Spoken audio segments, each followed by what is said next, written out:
पुनः उपस्थित हुए हम टेंस की एक श्रृंखला को आगे बढ़ाने के लिए। हम लोग बड़े नज़दीक आ गए हैं टेंस के समाप्ति की ओर और प्रेजेंट परफेक्ट कंटिन्यूअस टेंस की बात हो रही थी, पहचान की बात हो गई थी, उसके अफर्मेटिव की बात हो गई थी।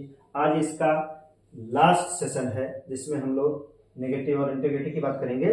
तो सीधे सीधे हम लोग आ रहे हैं उसके स्ट्रक्चर पर। एक बार हम उसका स्ट्रक्चर फिर लिख दे रहे हैं। पहले सब्जेक्ट रहता है, फिर हेल्पिंग वर्ब रहता है, फिर एमवी में आईएनजी जोड़ देते हैं, मतलब क्रिया के साथ जो मेन वर्ब है उसके साथ आईएनजी जुड़ जाएगा। उसके बाद ऑब्जेक्ट रहेगा, फिर अदर वर्ड रहेगा। फिर जब सब कुछ लिख लेंगे तब याद रहे कि सिंस रहेगा या फॉर रहेगा, उसके साथ जो टाइम दिया रहेगा वो लिखेंगे। ये उसका स्ट्रक्चर है। अब बात आती है, ये तो अफर्मेटिव का स्ट्रक्चर था, हमको लिखना है नेगेटिव का। तो नेगेटिव के लिए याद करिए, हम पीछे भी बताए थे कि नेगेटिव सेंटेंस में कुछ डरने की जरूरत नहीं है, हमको हेल्पिंग वर्ब ध्यान से देखने की जरूरत है। हेल्पिंग वर्ब बताए थे, अगर जैसे हमारा कोई टेंस हो उसका हेल्पिंग वर्ब डिड हो तो वहां पर जो हेल्पिंग वर्ब होगा वो डिड नॉट होगा। अगर यहाँ पर केवल डू है तो वो डू नॉट हो जाएगा। अगर इज है तो इज नॉट हो जाएगा। जैसे अगर यहाँ पर इज लिख दिया गया है, इज नॉट होगा।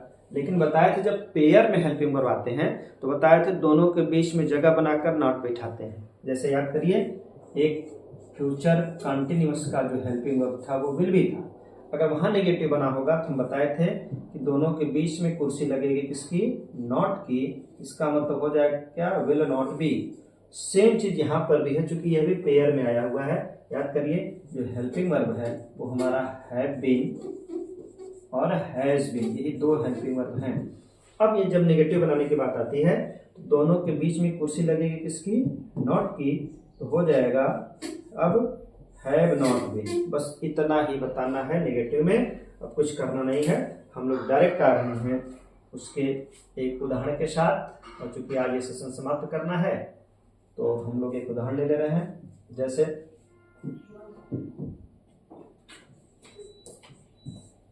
विकास 5 वर्ष से यह कार्य नहीं कर रहा है, नहीं कर रहा है। अब ध्यान दीजिए, यहाँ पर नहीं कर रहा है। अगर यह रहता, अगर ही हम हटा देते, दोनों को मैं बार बार बात करता हूँ, अगर ये 5 वर्ष से हटा दिया जाता तो विकास यह कार्य नहीं कर रहा है, केवल कंटिन्यूअस हो जाता। समय के कारण परफेक्ट कंटिन्यूअस हो गया। तो रूल हमारा वही, पहले क्या लिखना है, सब्जेक्ट। सब्जेक्ट में देखिए विकास है, हो गया विकास। उसके बाद क्या करना है, देखिए विकास के साथ हेल्पिंग वर्ब लगाना है, एक वचन है तो हैज बीन। अब लेकिन ध्यान देना है, ये नेगेटिव है। अब बताएं अभी को कि नेगेटिव जब रहता है तो दोनों के बीच में नॉट बैठता है। हम क्या करेंगे, अब इसकी थोड़ी सी जगह बनाएंगे। अब कहेंगे रुक जाओ, कौन आ रहा है, नॉट। तो हैज नॉट बीन हो गया, हैज नॉट बीन। ये नेगेटिव की बात हो चुकी। बिकॉज हैड नॉट बीन, अब क्या कर रहा है, देखिए कर रहा है। बिकॉज 5 वर्ष से यह कार्य कर नहीं कर रहा है, तो नहीं का काम हो चुका। देखिए क्या, हैज नॉट बीन, इसका काम हो चुका। अब क्या बचा, देखिए हेल्पिंग वर्ब हो गया। अब बात करना है मेन वर्ब की, कर रहा है तो डू, तो आईएनजी लगाएंगे, डूइंग हो गया। Because has not been doing, because नहीं कर रहा है क्या, यह कार्य का मतलब दिस वर्क। अब बताए थे जब सब कुछ लिख लेते हैं तब बात आती है सिंस और फॉर की। अब यहाँ पहले चेक करेंगे, यह है सिंस वाला है कि फॉर वाला। बताए थे जो गिनती का हो, काउंटेबल हो, ऐसी संख्याओं के लिए, जो अगर संख्या आ गई, कोई संख्या जहाँ पर आप माह गिनते हैं, दिन गिनते हैं, घंटा गिनते हैं, वहाँ पर फॉर का प्रयोग होगा। और जब नाम आता है वहाँ पर क्या लगाते हैं, सिंस। हम क्या लिखेंगे, 5 वर्ष से, फॉर 5 ईयर्स। और जब गिनती 1 से ज्यादा हो तो इसमें लिबरल के कारण यस लगाएंगे। हमारा ट्रांसलेशन हो चुका। विकास 5 वर्ष से यह कार्य नहीं कर रहा है, Vikas has not been doing this work for 5 years. अब इसी का हम लोग क्या बना लें, इंट्रोगेटिव की बात कर लें। उसी बात को लेकर हैं, याद करिए इंट्रोगेटिव हमारा 2 तरह का होता है। एक याद करिए, मैं ज़्यादा वीडियो बहुत लंबा नहीं खींचने का प्रयास कर रहा हूँ। याद करिए एक क्या शुरू होता है, एक किसी शुरू होता है तो प्रश्नवाचक बीच में आए, इतना तो याद हो गया हो, जो बराबर देख रहे हैं उनको समझ में आ गया। प्रश्नवाचक अभी दो ही तरह होता है, एक क्या पहले आने पर, एक बीच में आने पर प्रश्नवाचक। तो जब क्या पहले आता है तो उसी टेंस के हेल्पिंग वर्ब से शुरू होता है। कहने का मतलब जो हमारा हेल्पिंग वर्ब है, या पूरा स्ट्रक्चर ध्यान दीजिए, उसी स्ट्रक्चर पे दोनों उदाहरण के साथ ये आज का सेशन समाप्त। जैसे कि दिया गया सब्जेक्ट प्लस हैज बीन, मैं एक उदाहरण लेते चल रहा हूँ, हैज बीन प्लस एमयू में आईएनजी लगाते हैं, जो वर्ब है उसके साथ आईएनजी जोड़ते हैं, वर्ब के साथ be plus ING plus object plus other word plus बताए हैं सिंस और फार के साथ टाइम लिख देंगे। ये स्ट्रक्चर हम पीछे लिखे हैं, इसमें थोड़ा सा जल्दी लिख रहे हैं। अब यहाँ पर ध्यान दीजिए, अब हमको क्या शुरू करना है, तो जब भी कोई भी टेंस हो, अगर क्या शुरू होता है तो उसका हेल्पिंग वर्ब पहले आता है। बात वही, अगर अकेला है, जैसे कह दिया गया डिड ही गो, यहाँ पर चूंकि है अकेला था, लेकिन अगर कह दिया गया विल बी ही गोइंग, इसका मतलब ये गलत होगा, क्योंकि बताया था अगर पेयर में सहायक क्रिया है तो नॉट जैसे बीच में बैठता है, वैसे अगर पेयर में सहायक क्रिया है तो एक पहले आएगा और एक बाद में आएगा। यहाँ पर देखिए हम क्या कह सकते थे इसको सही के रूप में, विल ही, बी लगाएंगे तो हो जाएगा विल ही बी गोइंग। याद रहे यहाँ पर भी दो सहायक क्रिया हैं, कौन कौन, हैज बीन। तो इसका स्ट्रक्चर क्या होगा, यही घूम के एक पहले आ जाएगा, has plus subject plus be. आगे कोई परिवर्तन नहीं करना है, अंत में क्वेश्चन मार्क लगा देना है। हम लोग उदाहरण के साथ आ रहे हैं, जैसे क्या विकास, उसी उदाहरण को लेकर चल रहे हैं। क्या विकास 5 वर्ष से, क्या विकास 5 वर्ष से यह कार्य नहीं कर रहा है, यह कार्य कर रहा है, केवल हम अभी इंट्रोगेटिव ले रहे हैं, यह कार्य कर रहा है, यह कार्य कर रहा है। अब देखिए जब क्या से शुरू होता है, हमेशा याद रखिए कोई भी टेंस हो जब क्या शुरू होता है तो उसके हेल्पिंग वर्ब से शुरू होता है, लेकिन याद रहे जब पेयर में हेल्पिंग वर्ब हो केवल एक पहले आएगा एक सब्जेक्ट के बाद, अकेला हो तो खुद वही आ जाएगा, ये हमेशा याद रहे। देखिए यहाँ पर पेयर में हेल्पिंग वर्ब था तो हैज पहले आ गया, उसके बाद क्या लिखेंगे, सब्जेक्ट विकास। आज विकास पर बन जाइएगा, बहुत फास्ट लिखने का प्रयास कर रहे हैं, केवल समझिए हैज विकास, उसके बाद क्या लगाना है, बीन, हैज विकास बीन, उसके बाद क्या करना है, कर रहा है तो आईएनजी लगाएंगे। डूइंग क्या कर रहा है, यह कार्य, सब कुछ वही है, कोई परिवर्तन नहीं है। दिस वर्क, अब जब सब कुछ लिख लेंगे तो पता है, उसके बाद समय लिखते हैं, पता है ये अनिश्चित समय है, क्या लगेगा, फॉर 5 years क्वेश्चन मार्क। तो बात समझ आई होगी कि अगर क्या से कोई शुरू होता है तो उसके हेल्पिंग वर्ब से शुरू करते हैं। अंतर केवल इतना है, अकेला हेल्पिंग वर्ब है तो अकेले आएगा, लेकिन अगर पेयर का हेल्पिंग वर्ब है एक पहले आएगा एक कर्ता के बाद आएगा लास्ट। अगर हम प्रश्नवाचक शब्द बीच में लाए, जैसे मैं 5 घंटे से यह पुस्तक क्यों पढ़ रहा हूँ, क्यों पढ़ रहा हूँ। अब ध्यान दीजिए प्रश्नवाचक कहाँ पे आ गया, बीच में आ गया। अब बताए हैं जब प्रश्नवाचक बीच में आता है तो उसकी हेल्पिंग वर्ब के साथ लिखते हैं, लेकिन पहले उसकी इंग्लिश लिखेंगे। देखिए क्योंकि अंग्रेजी में लिखेंगे भाई, चलिए हम लिख दे रहे हैं भाई। अब उसके बाद याद करिए कोई भी टेंस हो, अगर WH का वर्ड पहले आया उसके बाद उसकी सहायक क्रिया लिखेंगे तभी आगे बढ़ाएंगे।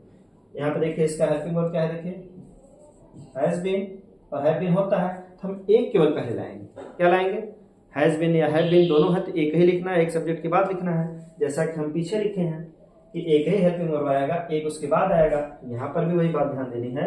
इसका मतलब हम भाई लिख दिए, उसके बाद मैं के साथ क्या लगता है, हैव बीन, पीछे आपने देखा है। हम क्या लिख दें यहाँ पर, व्हाई हैव। हम एक साथ दोनों नहीं लिख सकते, एक पहले आएगा एक सब्जेक्ट के बाद, व्हाई हैव आई बीन, उसके बाद जैसे कर रहे हैं क्रिया वैसे जोड़ते जाइए, कुछ नहीं है। रीडिंग, READING, क्या हो गया, why have I been reading. अब क्या बचा, ऑब्जेक्ट। ऑब्जेक्ट देखिए यहाँ चेक कर लीजिए, क्या पढ़ रहा हूँ, उत्तर आ गया, जब उत्तर आ गया तो ऑब्जेक्ट है। दिस बुक, क्या पढ़ रहा हूँ, दिस बुक, अब उसके बाद ऑब्जेक्ट के बाद अदर वर्ड कुछ बचा नहीं। अब जब सब कुछ लिख लेते हैं तभी सेंस फॉर लगाएंगे, उसके पहले नहीं लगाएंगे। जब सब कुछ लिख लीजिए, subject, verb, object, other word सब समाप्त हो जाए तब सेंस फॉर के घर जाइए। यहाँ देखिए क्या है बचा, 5 घंटे से। देखिए ये गिनती है। अगर यही रहता 2 बजे से तो सेंस लग जाता, सोमवार से तो सेंस लग जाता, जुलाई से तो सेंस लग जाता, 2022 से तो सेंस लग जाता। जहाँ पर निश्चित है वहाँ सेंस, और जहाँ पर केवल गिनती है वहाँ फॉर क्या लगा देंगे, फॉर 5 आवर्स। ये अगर अकेला रहता, अगर यही रहता 1 घंटे से तो लिखते 1 आवर। लेकिन जैसे 1 से ज़्यादा होगा, यहाँ गिनती 1 से ज़्यादा बढ़ी तो जो समय उसमें यस लगाना ना भूलिएगा। यहाँ पर देखिए 5 है तो हम 5 लिख दे रहे हैं। उसके बाद घंटा है, HOUR, इसको आवर पढ़ते हैं, यहाँ पर क्या लगा दें, चूंकि 1 से ज़्यादा है तो आवर्स हो गया, क्वेश्चन मार्क हो गया। इस प्रकार हम यह टेंस एक वाक्य लेकर विस्तार करेंगे। देखिए कैसे, एक वाक्य हम ले लें और ऐसे ही अपने मन से एक वाक्य लेकर उसका विस्तार करते रहिए। मजा आएगा जब हम नरेशन पढ़ेंगे। जो इस तरह करना सीख जाएंगे उनके बड़े काम आने वाला है। जैसे वह लड़की सुबह से गीत गा रही है, गीत गा रही है। एक वाक्य ले लीजिए जो आपको अच्छा लगे, अब उसी से विस्तार करते जाइए। देखिए आप कितना विस्तार कर लेते हैं, उसका ट्रांसलेशन करते जाइए और आपका रिवीजन भी होता जाएगा। अब दूसरा क्या बनेगा, वह लड़की सुबह से गीत, देखिए हम बनाते चलो, वह लड़की सुबह से गीत। अब यहाँ पर नहीं, निगेटिव बन गया। फिर प्रश्नवाचक वाला बना दे रहे हैं, इसका और बना सकते हैं क्या, वह लड़की सुबह से गीत क्यों गा रही है। देखिए प्रश्नवाचक बीच में आ गया, क्यों गा रही है। एक और बना सकते हैं, क्या पहले ला दें, क्या वह लड़की सुबह से गीत गा रही है। अब कम से कम 4 बनाना जब सीख जाएंगे और में कोई समस्या होगी नहीं। इंट्रोगेटिव निगेटिव की बात में एक उदाहरण ले लें, वहां और आसान है। जैसे वे 2 माह से, वे 2 माह से आगरा क्यों नहीं जा रहे हैं। मान लीजिए इंट्रोगेटिव निगेटिव हो गया, नहीं जा रहे हैं। यहाँ पर भी बात वही है, पहचान समझ गए होंगे कि रहा रही एक साथ समझ ले दिया तो परफेक्ट कंटिन्यूअस। प्रश्नवाचक कहाँ पे है, बीच में, लेकिन इंट्रोगेटिव निगेटिव। तो यहाँ करना क्या है कि आपको पहले प्रश्नवाचक को क्या लिखना है, इंग्लिश, तो भाई होगा। अब कोई टेंस हो यही नहीं, अगर प्रश्नवाचक की आप अंग्रेजी लिखें तो उसके साथ हेल्पिंग वर्ब आना ही आना है। वाई, उसके बाद चेक कर लीजिए वे के साथ देखिए हैव बीन लगेगा तो याद है कि एक पहले लगेगा और एक सब्जेक्ट के बाद तो क्या हो जाएगा, सब्जेक्ट आ गया दे। वाई हैव दे बीन होना चाहिए था, लेकिन यहाँ नेगेटिव भी आ गया तो आपको कुछ नहीं करना है। नेगेटिव याद है कि, याद करिए पीछे बताए हैं कि हैव बीन के बीच में नॉट लगता था तो नॉट कहेगा मैं वहीं बैठूंगा जहाँ बीन रहेगा। बीन के पहले आऊंगा तो बीन कह रहा था ये नियम प्रश्नवाचक का, एक पहले आएगा एक सब्जेक्ट के बाद आएगा तो अब बीच में ही नॉट बैठ जाएगा। नेगेटिव में इतना ही करना है, जब वो इंट्रोगेटिव नेगेटिव हो तो आप क्या करिए, यहाँ पर नॉट बैठा दीजिए, बाकी जैसे कर रहे थे करते चले जाइए। Why have they not been, आगे गोइंग, एनजी लगाना है, गोइंग। अब कुछ बचा, आगरा, प्रॉपर नाउन है कैपिटल लेटर से। Why have they not been going Agra. अब क्या बचा, केवल समय। जब सब कुछ लिख लेंगे तब समय पे आएंगे। अब ये देखिए अनिश्चित है, क्योंकि अगर ये रहता फरवरी से तो क्या लगा देते हैं हम, सिंस फरवरी, लेकिन यहाँ पर क्या सीधे है, देखिए गिनती का समय है तो क्या लगा देंगे तो, उसके बाद माह हो जाएगा मंथ, MONTH। अब क्या लगा देंगे, अभी बताए हैं कि अगर एक से ज़्यादा समय की सूचना दे कोई तो वहाँ पर S जरूर लगाइए, तो क्या हो जाएगा, फॉर 2 months। ऐसे ही एक वाक्य लेकर विस्तार करते रहिए, बार बार देखिए, समझ में आता हो, अच्छा लगता हो तो शेयर करिए, कमेंट करिए, सब्सक्राइब करिए। धन्यवाद।